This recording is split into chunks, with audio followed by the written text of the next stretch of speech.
Hi നമസ്കാരം ഫാസിലാണ്. നമ്മളെ ജൈവ കൃഷി ചെയ്യുന്ന എല്ലാവർക്കും നല്ലൊരു വളമാണ് ജൈവ സ്ലറി. അപ്പോൾ ഈ ജൈവ സ്ലറി എങ്ങനെയാണ് ഉണ്ടാക്കുന്നത് എന്നുള്ള കാര്യമാണ് നമ്മളിന്ന് വിവരിക്കുന്നത്. ചെടികൾക്ക് ആവശ്യമായ പ്രധാനപ്പെട്ട 3 മൂലകങ്ങളാണ് നൈട്രജന്, അതുപോലെ പൊട്ടാസ്യം, അതുപോലെ ഫോസ്ഫറസ്. അപ്പോൾ അത് യഥാസമയത്ത് അത് കിട്ടിയാൽ മാത്രമേ നല്ല രീതിയിൽ വളരുകയുള്ളൂ, അതുപോലെ നല്ല പൂവിട്ട് കായ് പിടിക്കുകയുള്ളൂ. അപ്പോൾ ഈ ജൈവ സ്ലറിയിലൂടെ ചെടികൾക്ക് ഈ 3 മൂലകങ്ങളും ലഭിക്കും, അതുപോലെ ഒരുപാട് ധാതുക്കളും ലഭിക്കും. അപ്പോൾ ഈ ജൈവ സ്ലറി ഉണ്ടാക്കാൻ വേണ്ടിയിട്ട് നമുക്ക് വേണ്ട പ്രധാനപ്പെട്ട 3 ചേരുവകളാണ് പറയുന്നത്. അപ്പോൾ അതിൽ ഒന്നാമതായിട്ട് പറയുന്ന ചേരുവ എന്ന് പറഞ്ഞാൽ നമ്മളെ കടലപ്പിണ്ണാക്കാണ്. അപ്പോൾ കടലപ്പിണ്ണാക്ക് നമുക്ക് വളപ്പീടിയിൽ നിന്ന് കിട്ടും, അതുപോലെ പലചരക്ക് കടയിൽ നിന്നും കിട്ടും കടലപ്പിണ്ണാക്ക്. അപ്പോൾ കടലപ്പിണ്ണാക്കിൽ ഒരുപാട് നൈട്രജൻ അടങ്ങിയിട്ടുള്ളതിനെ കൊണ്ട് നമ്മൾ ചെടികൾക്ക് നല്ല വളർച്ചയ്ക്കും കാര്യത്തിനും ഈ കടലപ്പിണ്ണാക്ക് ഉപയോഗിക്കുന്നത് നല്ലതാണ്.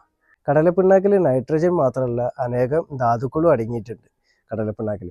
രണ്ടാമതായിട്ട് നമ്മൾ ഉപയോഗിക്കേണ്ട ഒരു ചേരുവയാണ് എല്ലുപൊടി. അപ്പോൾ എല്ലുപൊടിയിൽ ധാരാളം ഫോസ്ഫറസ് അടങ്ങിയിട്ടുണ്ട്. അപ്പോൾ എല്ലുപൊടി നമ്മൾ ഡയറക്റ്റായിട്ട് ഈ ചെടികൾക്ക് ഇട്ട് കൊടുത്താൽ ഒരു 4 മാസമെങ്കിലും പിടിക്കും ആ ചെടികൾ അതിൻ്റെ വേര് ഇത് വലിച്ചെടുക്കാൻ വേണ്ടിയിട്ട്. അപ്പോൾ ഇത് നമ്മൾ സ്ലറി രൂപത്തിലാണെങ്കിൽ അത് പെട്ടെന്ന് വേരുകൾക്ക് വലിച്ചെടുക്കാൻ വേണ്ടി സാധിക്കും. അപ്പോൾ മൂന്നാമതായിട്ട് നമുക്ക് വേണ്ട ചേരുവാണ് വേപ്പിൻ പിണ്ണാക്ക്. അപ്പോൾ വേപ്പിൻ പിണ്ണാക്കിൽ ധാരാളം പൊട്ടാസ്യം അടങ്ങിയിട്ടുണ്ട്. പിന്നെ അതുമാത്രമല്ല, വേപ്പിൻ പിണ്ണാക്ക് മണ്ണിലേക്ക് വന്നാൽ ഈ വേരുകളെ ബാധിക്കുന്ന നിമാവരകളെ നശിപ്പിക്കാനും കഴിയും വേപ്പിൻ പിണ്ണാക്കിന്. അപ്പോൾ വേപ്പിൻ പിണ്ണാക്കിൽ നമുക്ക് പൊട്ടാസ്യം മാത്രമല്ല കിട്ടുന്നത്, വേപ്പിൻ പിണ്ണാക്ക് ഒരു കീടനാശിനി കൂടിയാണ്. അപ്പോൾ ചെടികൾക്ക് കിട്ടേണ്ട വളരെ പ്രധാനപ്പെട്ട 3 മൂലകങ്ങൾ നമുക്ക് ഈ 3 ചേരുവയിൽ നിന്ന് നമുക്ക് കിട്ടിയിട്ടുണ്ട്. അപ്പോൾ അതിൽ മൂലകങ്ങൾ ഏതൊക്കെയാണെന്ന് വെച്ചാൽ, ഒന്നാമത്തത് നൈട്രജന്, രണ്ടാമത്തെ പൊട്ടാസ്യം, മൂന്നാമത്തെ ഫോസ്ഫറസ്. അപ്പോൾ നൈട്രജന് നമ്മളെ ചെടികളെ നല്ല വളർച്ചയിലെത്തിക്കാൻ വേണ്ടിയിട്ട് സഹായിക്കും. അതേപോലെ പൊട്ടാസ്യം വലിയ പൂക്കളും വലിയ കായ്കളും ഉണ്ടാകാൻ വേണ്ടിയിട്ടാണ് പൊട്ടാസ്യം സഹായിക്കുക. മൂന്നാമത്തെ ഫോസ്ഫറസ് പെട്ടെന്ന് കായ് ഉണ്ടാവാനും കായ് പിടിക്കാനും വേണ്ടിയിട്ട് നമ്മൾ ഫോസ്ഫറസ് ആവശ്യമാണ്. അപ്പോൾ ഈ 3 ചേരുവകൾ കൊണ്ടിട്ട് നമ്മൾക്ക് ജൈവ സ്ലറി എങ്ങനെയാണ് ഉണ്ടാക്കുക എന്നുള്ളത് നമുക്ക് കാണാം. അപ്പോൾ ഞാൻ 3 ചേരുവകൾ ഇവിടെ വെച്ചിട്ടുണ്ട്. ഇത് കടലപ്പിണ്ണാക്കാണ്, ഞാൻ പൊടിച്ചതാണ്. അതേപോലെ ഇത് വേപ്പിൻ പിണ്ണാക്കാണ്, ഇത് എല്ലുപൊടിയാണ്. ഈ ബക്കറ്റാണ് ഞാൻ എടുത്തത്, ഒരു 10 ലിറ്ററിൻ്റെ ബക്കറ്റാണ്. അപ്പോൾ ഇത് ഞാനിപ്പോൾ എടുത്തത് ഓരോ കിലോ വീതമാണ്. അപ്പോൾ ഇത് നിങ്ങൾക്ക് വേണമെങ്കിൽ 2 കിലോ ആക്കുക, 500 ഗ്രാം വീതമാക്കുക, 100 ഗ്രാം വീതമാക്കുക. അപ്പോൾ എങ്ങനെയാണെങ്കിലും ഇപ്പോൾ കടലപ്പിണ്ണാക്ക് എത്രയാണോ എടുക്കുന്നത് അതേ അളവ് തന്നെ ആയിരിക്കണം എല്ലുപൊടി വേപ്പിൻ പിണ്ണാക്ക് എടുക്കേണ്ടത്. അപ്പോൾ ആദ്യം നമ്മൾ ഇടുന്നത് കടലപ്പിണ്ണാക്കാണ്. 1 കിലോ കടലപ്പിണ്ണാക്കാണ് നമ്മളിതിലേക്ക് ആദ്യമായിട്ട് അടിയിലിടേണ്ടത്. അപ്പോൾ ഒരു കാരണവശാലും എല്ലുപൊടി അടിയിലിടാൻ പാടില്ല. കാരണം എന്താണെന്ന് വെച്ചാൽ എല്ലുപൊടിയിൽ പെട്ടെന്ന് പുഴുക്കൾ വരും. പിന്നെ രണ്ടാമത്തത് എന്താണെന്ന് വെച്ചാൽ, ഇത് എല്ലുപൊടി അടിയിലിട്ട് കഴിഞ്ഞാൽ നമുക്ക് ഇളക്കാൻ വേണ്ടിയിട്ട് ഭയങ്കര ബുദ്ധിമുട്ടായിരിക്കും, അത് ഇളകൂല. അപ്പോൾ അതുകൊണ്ട് ആദ്യം കടലപ്പിണ്ണാക്കിടുക, അതിന് ശേഷം മേലെ എല്ലുപൊടി ഇട്ട് കൊടുക്കുക. അതിനുശേഷം നമ്മൾ വേപ്പിൻ പിണ്ണാക്ക് അതിലേക്ക് 1 കിലോന് ഇട്ട് കൊടുക്കുക.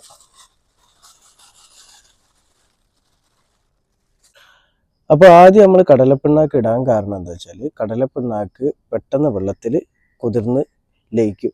അപ്പോൾ അതിൻ്റെ മേലെ ഇടുന്ന എല്ലുപൊടി അതേപോലെ വേപ്പിൻ പിണ്ണാക്ക് ഇതിൽ പെട്ടെന്ന് ലയിച്ച് സ്ലറി ആക്കിയെടുക്കാൻ പറ്റും.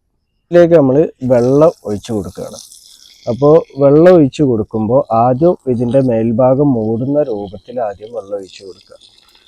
എന്നിട്ട് അതിന് ശേഷം ഒരു 2 ലിറ്റർ 3 ലിറ്റർ വെള്ളം കൂടി ഇതിലേക്ക് ഒഴിച്ചു കൊടുക്കുക. അപ്പോൾ ഇത് നമ്മൾ വെള്ളം ഒഴിക്കുമ്പോൾ തന്നെ ഇതിലിങ്ങനെ പത രൂപത്തിലായിട്ട് ഇങ്ങനെ വരും. അത് അതിൻ്റെ ഉള്ളിലത്തെ വായു കുമിളകൾ പുറത്തേക്ക് വരുന്നതാണ്.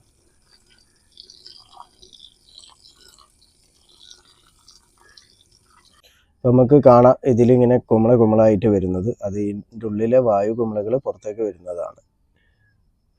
ഇനി നമുക്ക് ഇതിൻ്റെ മേലെ ഒരു 3 ലിറ്റർ വെള്ളം കൂടി നമുക്ക് ഒഴിച്ചു കൊടുക്കാം.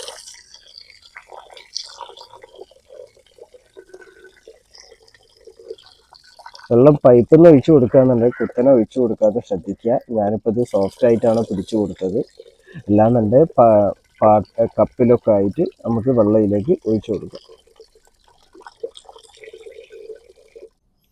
അപ്പോൾ നമ്മൾ ചേരുവകൾ ഇട്ടതിന് ശേഷം വെള്ളം അതിൻ്റെ മേൽഭാഗം വരെ വെള്ളം ഒഴിച്ചതിന് ശേഷം കുറച്ച് കഴിഞ്ഞതിന് ഒരു 3 ലിറ്റർ വെള്ളം കൂടി അതിൽ ഞാൻ ഒഴിച്ചിട്ടുണ്ട്. അപ്പോൾ ഇത് 10 ലിറ്ററിൻ്റെ ബക്കറ്റാണ്. അപ്പോൾ അതിൽ ഈ ഒരു അളവ് വരെ ഞാൻ വെള്ളം ഒഴിച്ചിട്ടുണ്ട്. അതിനുശേഷം ഇതുപോലത്തെ ഒരു വടിയോ കമ്പോ എടുത്തിട്ട് ഇങ്ങനെ ഇറക്കി ഒരേ ദിശയിലാണ് കറക്കേണ്ടത്. ഒരേ ദിശയിൽ ഇങ്ങനെ കറക്കി കൊടുക്കുക. അപ്പോൾ ഇതൊരു തണലത്തേക്ക് വെച്ചതിന് ശേഷം 7 ദിവസം രാവിലെയും വൈകിട്ടും ഇത് ഒരേ ദിശയിലേക്കാണ് കറക്കേണ്ടത്. തിരിച്ചൊരു കാരണവശാലും കറക്കാൻ പാടില്ല. ഒരേ ദിശയിൽ നമ്മൾ കറക്കണം എന്ന് പറയുന്നത് എന്തുകൊണ്ടാണെന്ന് വെച്ചാൽ ഇതിൽ ഉണ്ടാകുന്ന സൂക്ഷ്മാണുക്കൾ നമ്മൾ എതിർദിശയിൽ കറക്കിയാൽ അതിൻ്റെ വർധനവ് ഉണ്ടാവില്ല. അപ്പോൾ സൂക്ഷ്മാണുക്കൾ ഉണ്ടാവണമെന്നുണ്ടെങ്കിൽ നമ്മൾ ഒരേ ദിശയിൽ തന്നെ ഇതിങ്ങനെ കറക്കി കൊടുക്കണം. അപ്പോൾ എല്ലാ ദിവസവും രാവിലെയും അതേപോലെ വൈകിട്ടും കറക്കാൻ പറ്റിയിട്ടില്ലെങ്കിലും രാവിലെ ഒരു നേരമെങ്കിലും കുറച്ച് നേരം ഇത് ഒരേ ദിശയിൽ ഇങ്ങനെ ഇളക്കി കൊടുക്കുന്നത് നല്ലതാണ്. നമ്മളിത് 7 ദിവസവും ഇതേ ഒരേ രൂപത്തിൽ ഒരേ ദിശയിലേക്ക് ഇങ്ങനെ ഇളക്കി കൊടുക്കുമ്പോൾ ഒരു 7 ദിവസമൊക്കെ ആവുമ്പോൾ ഒരു ദുർഗന്ധം ഉണ്ടാവും. അതുപോലെ തന്നെ കുറച്ച് പുഴുക്കളൊക്കെ ഉണ്ടാവും.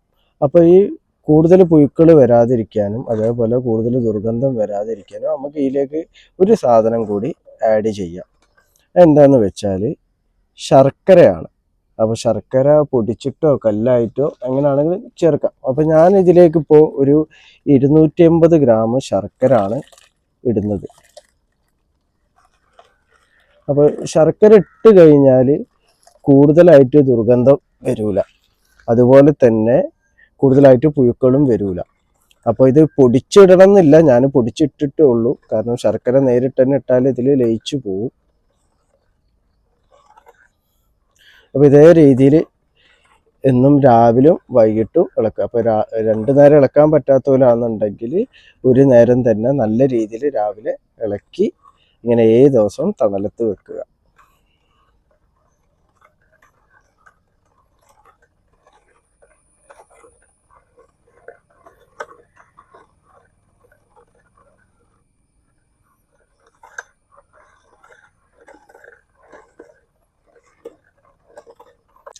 അപ്പോൾ ഇത് നല്ല രീതിയിൽ ഇളക്കിയതിന് ശേഷം ഒരു അടച്ചു മൂടിയിട്ട് ഒരു തണലുള്ള ഭാഗത്ത്, കൂടുതൽ വെയിൽ തട്ടാത്ത ഭാഗത്തായിട്ട് ഇത് മാറ്റി വെക്കുക. അങ്ങനെ 7 ദിവസം കഴിഞ്ഞിട്ട് ഇത് ഉപയോഗിക്കുന്നത് എങ്ങനെയാണെന്ന് വെച്ചാൽ, നമ്മളൊരു അത്യാവശ്യം ഒരു വലിയ മരങ്ങളാണെന്നുണ്ടെങ്കിൽ 1 ലിറ്റർ ഇതെടുത്തതിന് ശേഷം 5 ലിറ്റർ വെള്ളത്തിൽ മിക്സ് ചെയ്തിട്ട് നമുക്ക് ചെടികൾക്ക് ഒഴിച്ചു കൊടുക്കാം. ഇനി ചെറിയ ചെടികളാണെന്നുണ്ടെങ്കിൽ 10 ലിറ്റർ വെള്ളത്തിൽ 1 ലിറ്റർ എന്നുള്ള രൂപത്തിൽ മിക്സ് ചെയ്തിട്ട് ഒഴിച്ചു കൊടുക്കുക. ഇനി ചീര പോലത്തെ ഇലവർഗ്ഗങ്ങൾ ചെറിയ ചെടികളാണെന്നുണ്ടെങ്കിൽ 20 ലിറ്റർ വെള്ളത്തിൽ 1 ലിറ്റർ ഇതെടുത്ത് മിക്സ് ചെയ്തിട്ട് ഒഴിച്ചു കൊടുക്കുക. അപ്പോൾ ജൈവ രീതിയിൽ നമുക്ക് ഇങ്ങനെ വളം ചെയ്യാവുന്നതാണ്.